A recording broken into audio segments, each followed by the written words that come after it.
Hey guys, what's going on? It's me, good old Liberty Bear, back with another video. I didn't wait a year to do it this time. Today we're going to be talking about another communist argument against capitalism. Really just kind of not even really a specifically communist argument. More of simply an attempt to point out some kind of contradiction within a voluntarist ideology. And I'm going to respond to it and show quite exactly how it's wrong. So the first thing we need to talk about is what is this argument or contradiction that supposedly exists within a voluntarist society. Well, it's something you'll hear a lot when you claim to be a voluntarist, specifically an anarcho-capitalist, which generally go together. One thing you'll hear a lot is capitalism is involuntary because if you live in a capitalist society, if you don't live along with the rules of that capitalist society, you die and you starve, so it's essentially coercion or being forced to live into a capitalist lifestyle. Now, on the surface, you kind of see their point, because if you think about it, if you chose right now not to have a job and just sit there and do nothing, you would starve and die, and you're not living on capitalist rules of life. But that's just really simplistic, and it ignores a lot of options that you have, and it ignores the fact that the same is even more true in other forms of society, like communism.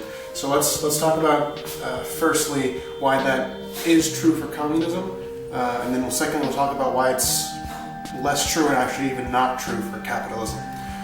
So in communism, especially something other than anarcho-communism, but generally in anarcho-communism too, if you choose not to live along with the communist society, look at any communist country right now, and some communists, or a lot of them will say that those aren't true communist countries, and that's a discussion for a different time.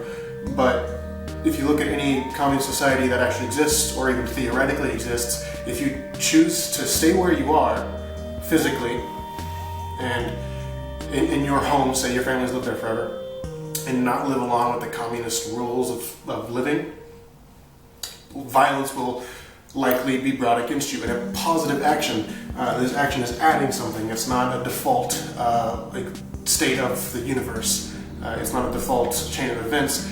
Individuals are choosing to bring violence against you. If you choose not to work towards the betterment of society, as the communists will want you to think is what you're doing, violence will be brought against you to bring you back in line. Now that's especially true in non-anarchist communist societies, but a lot of anarcho-communists still advocate for the use of violence in order to keep individuals in line, at least to a specific point in which communism is accepted as the way society is. Now, let's say violence isn't brought against you. Let's say you live in a communist society and you want to work capitalistically. You want to farm your own land, sell your crops. In a communist society, nobody's going to buy your crops, unless there's somebody else who appreciates capitalism in that society. Nobody else is going to buy your crops. So you will, unless you can feed yourself with those crops, which this is an important analogy because you could. So let's change it to something like you want to make toothbrushes. Unless somebody's willing to buy your toothbrushes, which nobody will be in a communist society, you will starve and die. So it's involuntary as well. It's coercive, which a lot of communists don't have a problem with. But if you're using that as a moral argument against capitalism, it's the same moral argument against communism or socialism or mutualism. Any system, any economic system, if you don't live by those rules, there will be consequences that will likely end in your life being terminated. The one system where this isn't true is, you guessed it, capitalism. Specifically anarcho-capitalism or voluntarism, which is a better term and one I prefer. In a voluntarist society, let's say you grew up capitalist and your parents are capitalists and there's no government, it's a great voluntarist utopia, whatever you want to call it. And you decide one day to pick up the Communist Manifesto and you read it and you're like, hey, this is some great stuff right here. This Karl Marx dude, he knew what he was talking about. And you become a communist, and then you do some further reading on the internet because it's voluntarism, all that information is there. Nobody's stopping you from reading about communism, and you decide to become an anarcho-communist. and you love it. You're like, anarcho-communism is the way to go, it's great, you know, this is how society should be. What you can do in a voluntary society, because assuming you're not hurting anybody or forcing anybody to join you, nobody's going to stop you, you can go and be like, hey guys, I'm starting a commune. If you want to live in a communist society that's self-sufficient, come with me and we'll go do that. Nobody's going to stop you. You can live how you want to live. If you want to start a socialist society, assuming you're not forcing anybody to join you, do it.